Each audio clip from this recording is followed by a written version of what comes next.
जी अस्सलाम वालेकुम।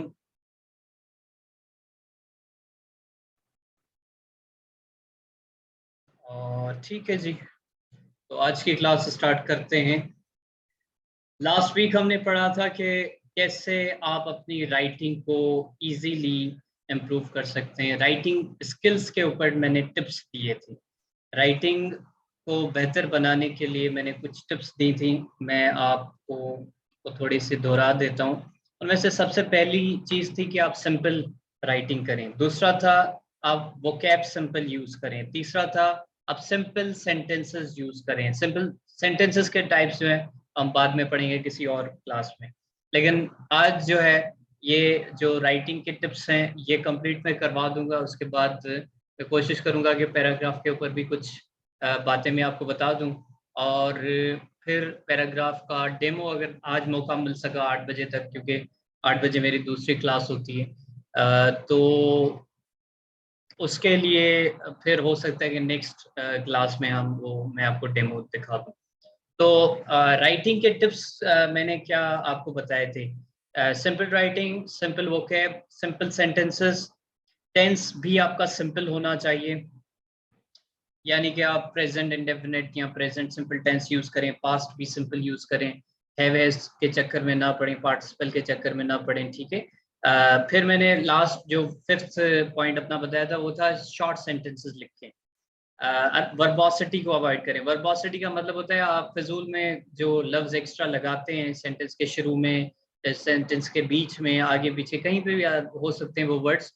वो ये वो वर्ड्स होते हैं जो आप ना लगाएं तो भी आपका सेंटेंस जो है वो वही मीनिंग दे रहा होता है जो आप देना चाहते हैं। ठीक है। जैसे आजकल स्टूडेंट्स को वो वर्ड लगाने का बड़ा मजा आता है, एज वेल। ये वर्ड जो है वो मुंह पे चढ़ गया। ये तो बहरहाल ये एक वो होते हैं फिलर के तौर पे भी करते हैं यूज।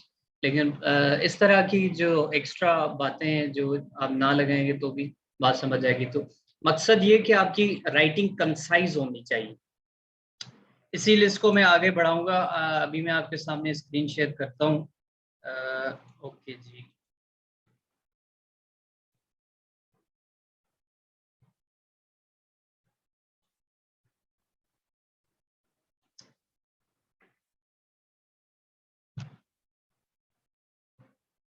एक सेकंड।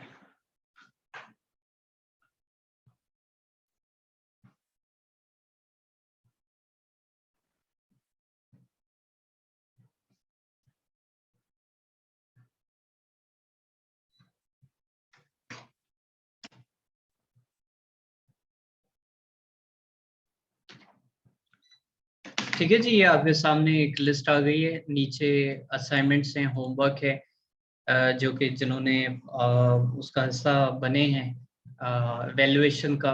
वो वैल्यूएशन का प्रोग्राम अलग है, तो वो पेड है, मिनिमल फी है per month.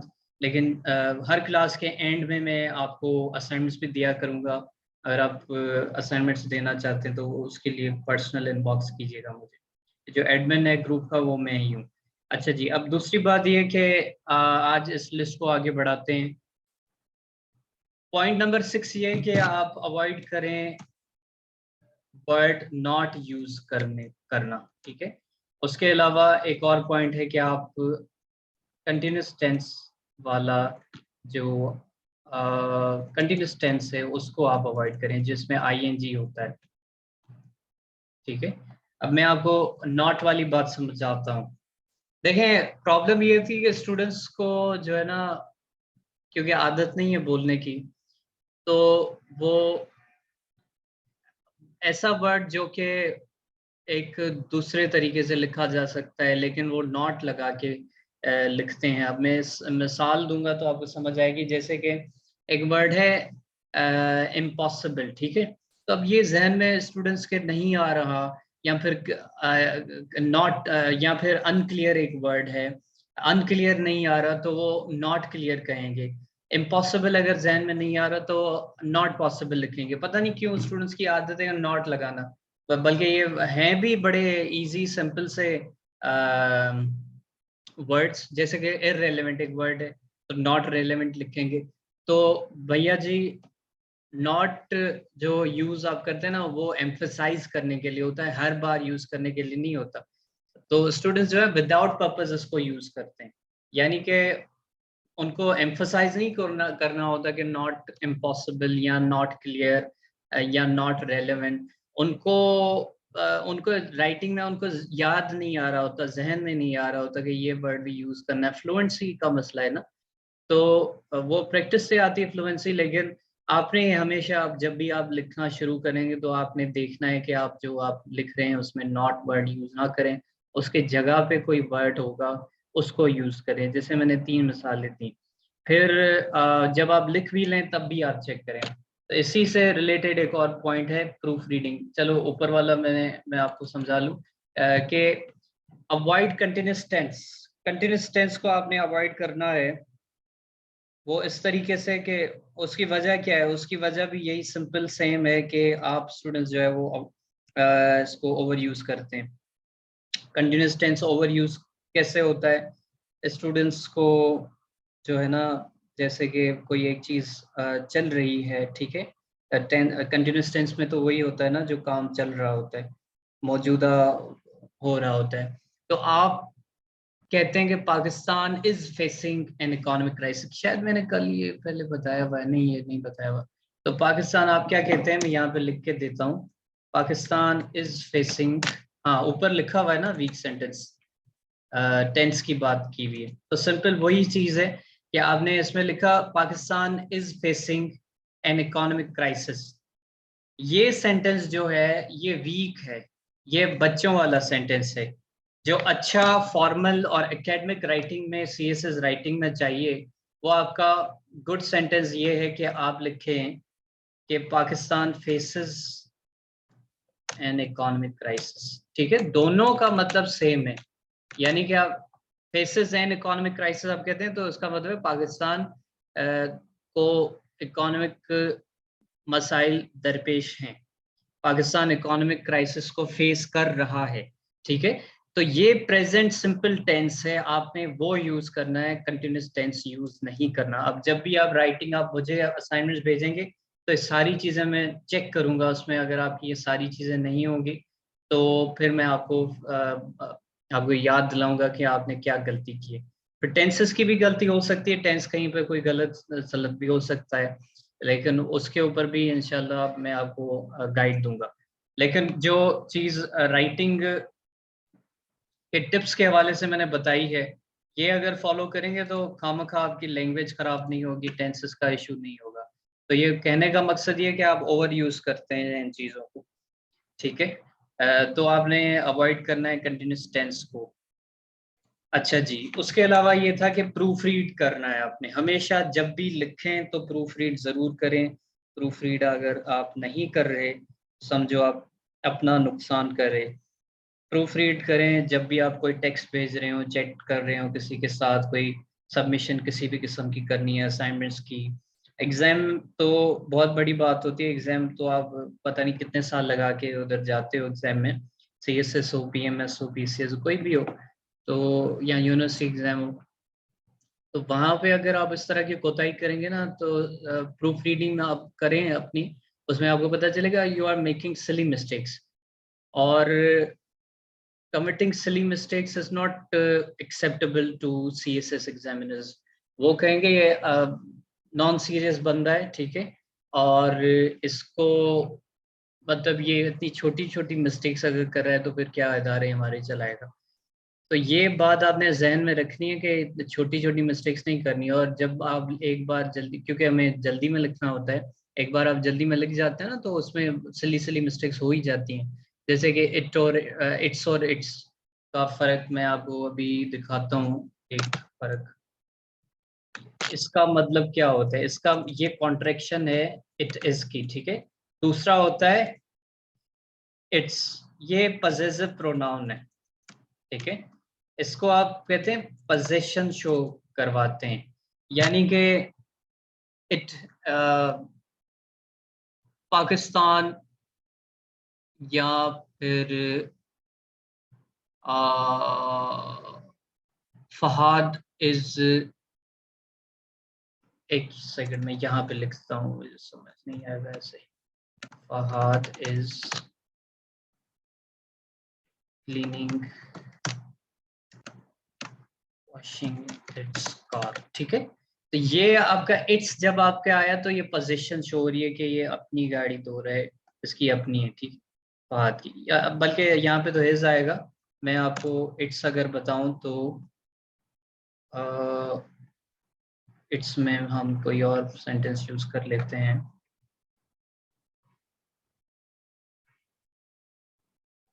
China is China law.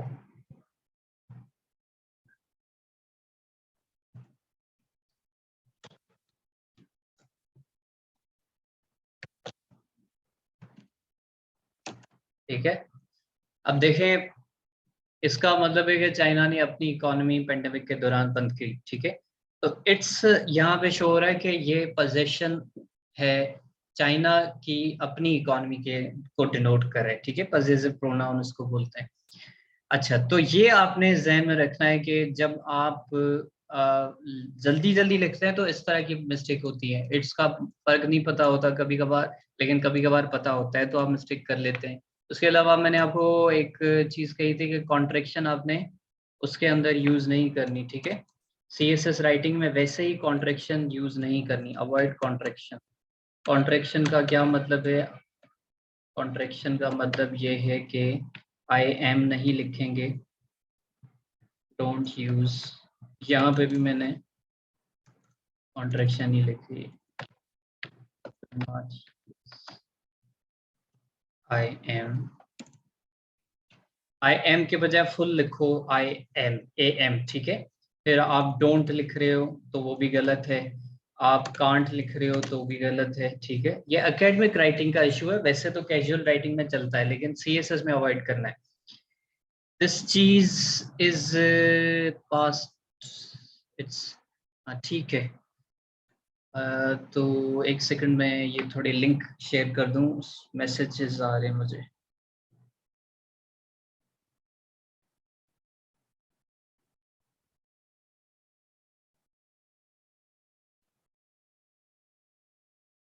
ठीक है, अजान का वक्त साथ तो इसलिए नमाज का वक्त स्टूडेंट्स जो है वो, बहरहाल आई एम, डोंट, कांट, इस तरह की कॉन्ट्रैक्शन के बजाय फुल लिखें, डू नॉट, कैन नॉट, ठीक है।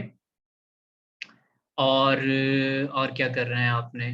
ठीक है जी, ये बाकी आपको पता है कि किस तरह की होती हैं। तो ये आपके कुछ रूल्स हैं जो आपने फॉलो करने हैं। इस गूगल ड्राइव की मैंने लिंक ग्रुप के डिस्क्रिप्शन में दी हुई है, वहाँ पे अपडेट हो जाएगा ये ऑटोमेटिकली। अभी अब अगर आप खोलेंगे तो वो अपडेटेड आएगा आपके पास, ठीक है। अगर आपके पास सेकंड स्क्रीन है तो वहाँ पे भी आप ये खोल सकते हैं, आपके लिए बड़ा क्लियर आपको नज़र आएगा। अच्छा जी, और अब हम बात करते हैं पैराग्राफ राइटिंग। पैराग्राफ राइटिंग के हवाले से मैंने आपको एक चीज़ तो बताई थी लास्ट क्लास में, ट्यूसडे को। मैंने कहा था आपको कि आपने एक आइडिया को अडॉप्ट करना है, सिर्फ एक आइडिया को।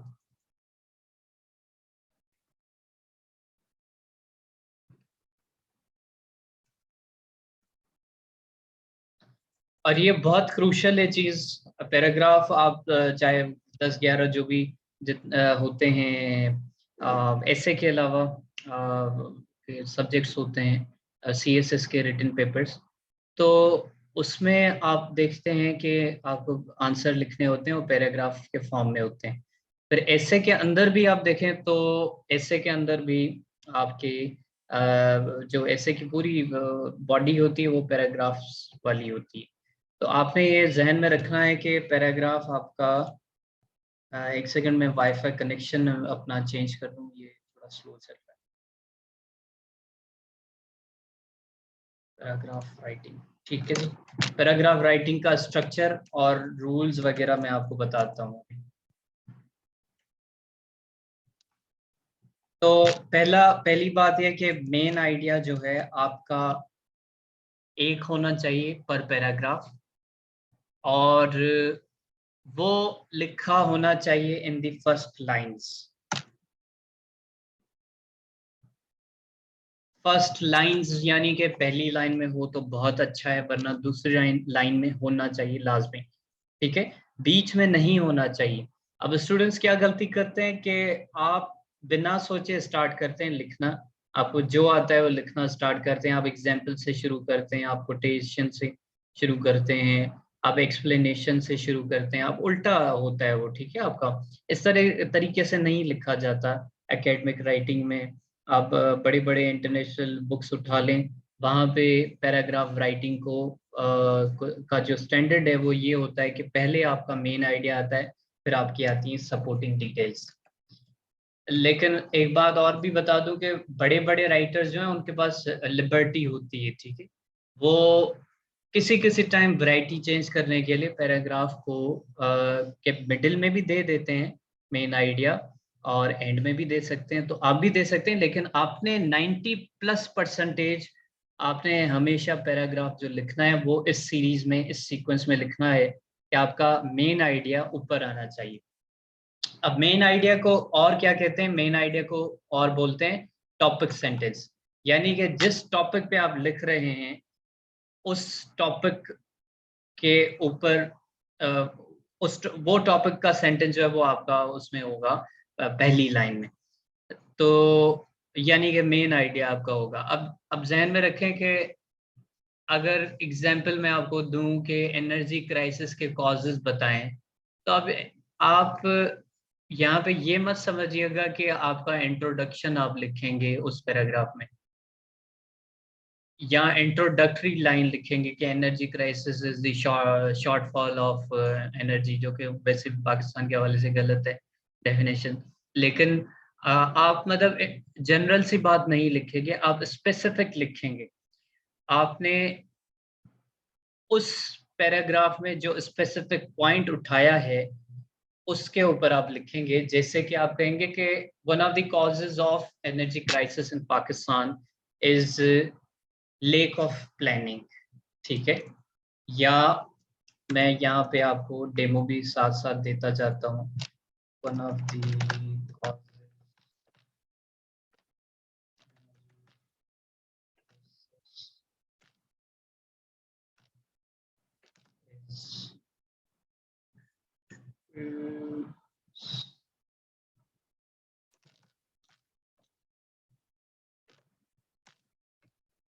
ठीक है, न्यू नहीं लिखते, ऐसे लिखते हैं। ठीक है, अब ये आपका आ गया टॉपिक सेंटेंस, इसको बोलते हैं टॉपिक सेंटेंस। इसको मैं कलर भी दे देता हूँ ताकि आपको समझ आ जाए, जहन में बात आपकी बैठ जाए। इसको हम रेड में कर देते हैं, इसको हम रेड में कर देते हैं, बाकी चीज हम ब्लू में लिखेंगे। Supporting ideas.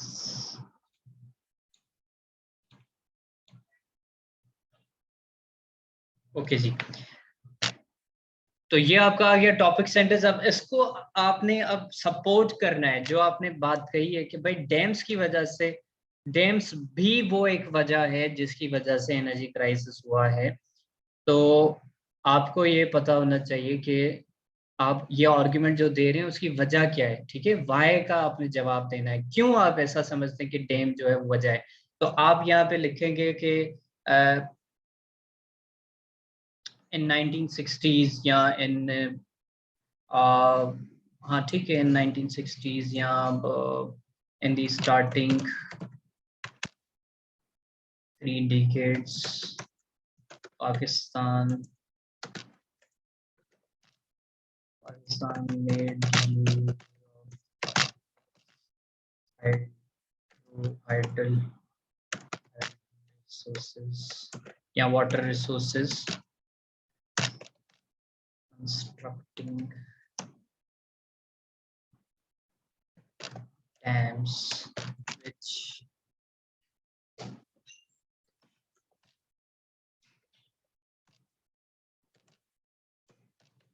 it secured enough electricity या power, ये प्रॉपर वर्ड है।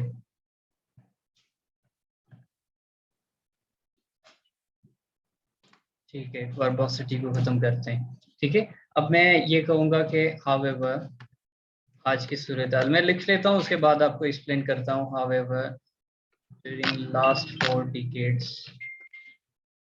अच्छा, मुझे एक बात बताएं, मेरी जो नेक्स्ट क्लास है 8 बजे वाली, जिसमें CSS की ऐसे के ऊपर नॉलेज लेक्चर्स और पाकिस्तान अफेयर्स लेक्चर और करंट अफेयर्स के लेक्चर्स, ये एक ही सुपर क्लास है जो कि 1-1.5 महीने की है।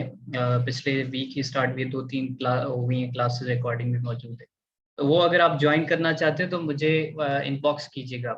और असल में मुझे पूछना ये था कि उस क्लास में से जो स्टूडेंट्स अगर इस क्लास में मौजूद हैं तो प्लीज़ चैट बॉक्स में मुझे बताइएगा कि हो सकता है 5-10 मिनट ये क्लास हमारी बढ़ जाए, तो मुझे ये होगा कि वो स्टूडेंट्स यहाँ पे बैठे हुए हैं तो उनको कोई प्रॉब्लम नहीं। ठीक है। However during last 4 decades the country was unable to construct dams. This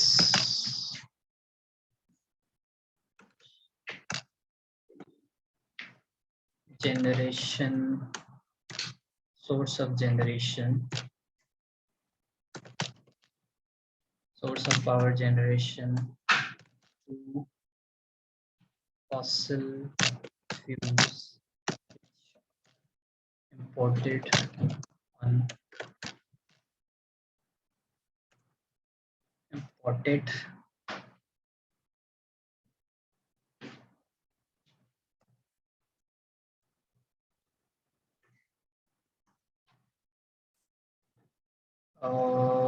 along with heavy import bill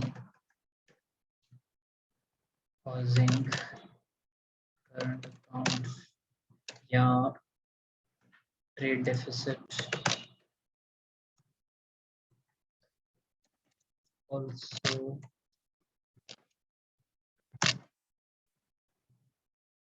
load shedding increases the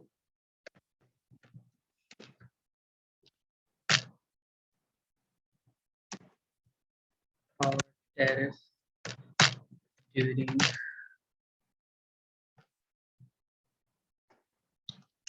नहीं बल्कि when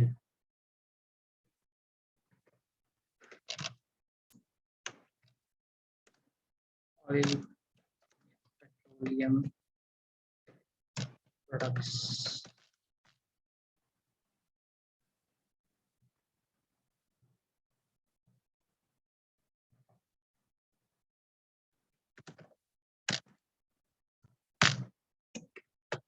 ये सर्ज यानी बढ़ना। अब ये मैंने लिख लिया है सेंटेंस, ठीक है। यहाँ पे फैक्ट्स एंड फिगर मैं दे सकता हूँ, फैक्ट तो दिए हुए ही हैं, लेकिन यहाँ पे कहाँ पे दे सकता हूँ, ठीक है। एक बार मैं आपको पढ़ के समझा देता हूँ। One of the causes of energy crisis in Pakistan is lack of dams. अब मैंने स्पेसिफिक पॉइंट उठाया है। अब ऐसे का टॉपिक क्या होगा? ऐसे का टॉपिक होगा कि causes and solution of energy crisis, ठीक है। पाकिस्तान के टर्म्स में ही वो पूछेगा, तो हो सकता है वो टॉपिक में बता दे कि पाकिस्तान, या फिर शायद ना भी बताए तो भी आपने वही समझना है, ठीक है। क्योंकि पाकिस्तान में ही क्राइसिस है एनर्जी का, वो ग्लोबल भी है। अगर वो पाकिस्तान का जिक्र नहीं कर रहा तो 1-2 पैराग्राफ ग्लोबल पे लिखेंगे। बहरहाल, तो पैराग्राफ जब आप आएंगे और इंट्रोडक्शन लिख के फिर आपको कोई अगर डेफिनेशन या कोई और चीज लिखनी है, ऐड करनी है, उसके उस पैराग्राफ के बाद आप आते हैं बॉडी पैराग्राफ पे। तो बॉडी पैराग्राफ में आपने पहला कॉजेस के ऊपर लिखते हैं, एक सेक्शन होगा कॉजेस, दूसरा होगा सॉल्यूशन, फिर आखिर में कंक्लूडिंग पैराग्राफ। तो कॉजेस वाले पैराग्राफ में आप एक पैराग्राफ, एक जो कॉज आप उठा रहे हैं वो उठा रहे हैं लेक ऑफ डैम्स। तो ये आपका स्पेसिफिक पॉइंट आ गया। और पैराग्राफ के पूरे इस पैराग्राफ में ये बता रहा है, पहला सेंटेंस ये किस हवाले से आपने लिखा है, कहना क्या चाहते हैं आप।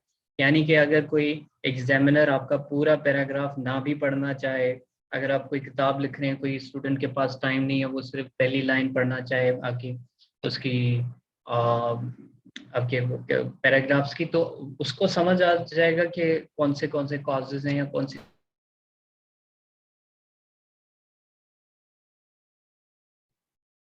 जी, पता नहीं क्यों क्लास डिस्कनेक्ट हो गई थी। शायद इंटरनेट का इशू था। और लेट मी सी कि आपके मैसेजेस क्या हैं। क्या आपको ज्वाइन करनी है तो आप समन आपने मुझे व्हाट्सएप करना है, ठीक है। वो नॉलेज वाला है, वो पेड है, वो उसकी मिनिमल फी है 1000 और एवेल्युएशन की भी 1000। लेकिन ये जो राइटिंग क्लासेस मैं दे रहा हूँ, प्रेसी और पेपर प्रेजेंटेशन भी होगी और ऐसे राइटिंग के ऊपर, पैराग्राफ राइटिंग के ऊपर, ये फ्री है। ये 1.5 2 महीने, 2.5 महीने, 3 महीने तक भी चल सकता है, क्योंकि 1 क्लास पर वीक है। For new people I am just informing you.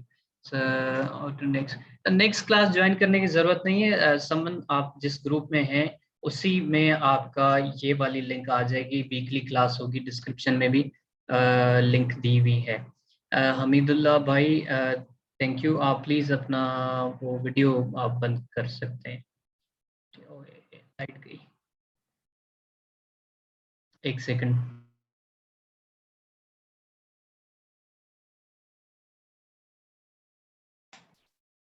कोई बात नहीं, यूपीएस वाली लाइट ऑफ थी, ओके। तो समरीन भी पूछ रही हैं।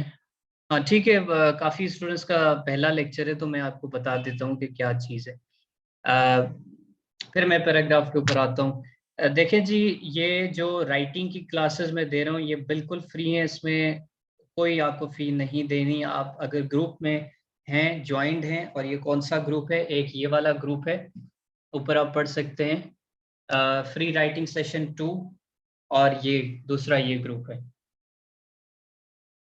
ये है फ्री सीएसएस राइटिंग ट्रेनिंग। अगर आप इन ग्रुप्स में हैं तो आपको ऑटोमेटिकली लिंक मिल जाएगी। यहाँ पे हर ट्यूसडे को आपको लिंक मिलेगी और यहाँ पे आप फ्री ज्वाइन कर सकते हैं। ये 2 2.5 महीने कोर्स चलेगा, पर वीक एक क्लास है, और ट्यूसडे को क्लास होगी 7:15 बजे, और एक घंटा या उससे कम, 45 मिनट, 40 मिनट की क्लास होगी, ठीक है। उसके अलावा बात यह है कि आपका जो उसके मैं इन क्लासेस के दौरान असाइनमेंट्स देता हूँ, क्योंकि मैं समझता हूँ प्रैक्टिस के बगैर आपका ये पढ़ना जो है वो सिर्फ 10% है आपकी तैयारी का, ठीक है। तो वैसे भी सीएसएस एक रिटन एग्जाम है, अगर आप राइटिंग नहीं करते तो फिर वो आप समझे कि आप फेल हो जाएंगे, मैं गारंटी से कह रहा हूँ। तो वैसे तो सीएसपीज वगैरह कहते हैं 6 6 घंटे लिखना चाहिए, लेकिन अगर आप 5 10 मिनट से आज से स्टार्ट करेंगे तो होगा ना काम। तो पिछले वीक मैंने एक असाइनमेंट दी थी, अब मैं आपको स्क्रीन शेयर करके दिखा देता हूँ। उन असाइनमेंट्स को के लिए मैंने वीक एक दिया था, 9 पैराग्राफ्स आपको लिख के आने थे। यानी अगर आप डेली एक पैराग्राफ लिखते तो आपके हो जाने थे, 8 पैराग्राफ्स हो जाने थे। वो मुझे आप सेंड करते तो मैं आपको चेक करके आपको गलतियां भी बताता, फीडबैक भी देता। कुछ स्टूडेंट ने भेजा भी है, वो ज्वाइन भी किया हुआ है, तो आज बड़ी खुशी हुई कि उनको सीरियस लगता है प्रैक्टिस करना। प्रैक्टिस के हवाले से मैं आपको बाद में बताऊंगा क्यों क्यों और कितना इम्पोर्टेंट है, लेकिन करनी चाहिए। शुरू आप कर दें, भले मुझसे चेक ना करवाएं, किसी और से करवाएं, लेकिन ज़रूर लिखें जो मैं आपको असाइनमेंट्स दे रहा हूँ। और अल्टीमेटली जो है वो आपको अभी काफ़ी कम महीने रह गए हैं, तो अभी से शुरू करेंगे तो आप अक्टूबर में जो है मॉक पेपर्स होते हैं, मुख्तलिफ अकेडमीज लेती हैं, काफ़ी स्टूडेंट्स उसमें हिस्सा लेते हैं। अगर आप अक्टूबर तक तैयार नहीं है डेली 6 घंटे लिखने के लिए, तो फिर समझें आप you are out of race. बहरहाल ये एक हो गया पार्ट के एवेल्युएशन में करता हूँ, 1000 रुपीज़ पर मंथ उसकी फ़ी है। लेकिन सिर्फ इन असाइनमेंट्स की जो राइटिंग के अंदर मैं दे रहा हूँ, writing classes, free writing classes में दे रहा हूँ। उसके अलावा अगर आपने कोई चेक करवाने बाकी सब्जेक्ट्स तो वो एक अलग चीज़ होती है। बहरहाल लेकिन आप अभी से ये स्टार्ट करें, ये बेहतर है आपके लिए।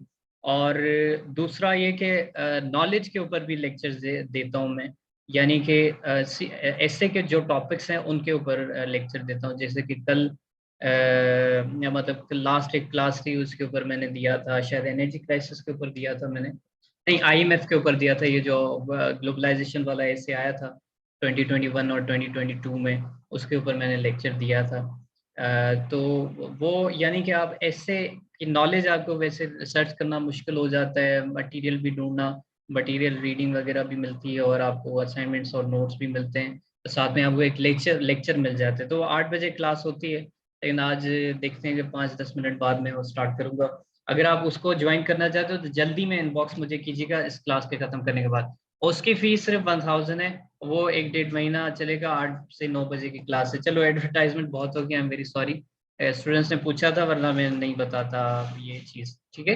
बाकी आप जो भी और कोई इश्यूज हो तो आप मुझे इनबॉक्स कीजिएगा। अच्छा जी, अब हम वापस आते हैं। आई होप आपको स्क्रीन नज़र आ रही है। नहीं, स्क्रीन शेयर नहीं हुई है, मैं आपको अभी बताता हूँ।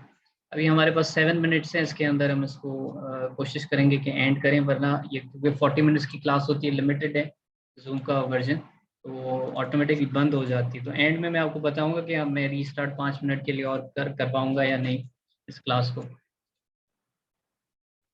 जी अली भाई, आप मुझे इनबॉक्स कीजिएगा। यहाँ पे आपको स्क्रीन पे ये जो नंबर नज़र आ रहा है, ये सिर्फ व्हाट्सएप पे है, मेरा नंबर है।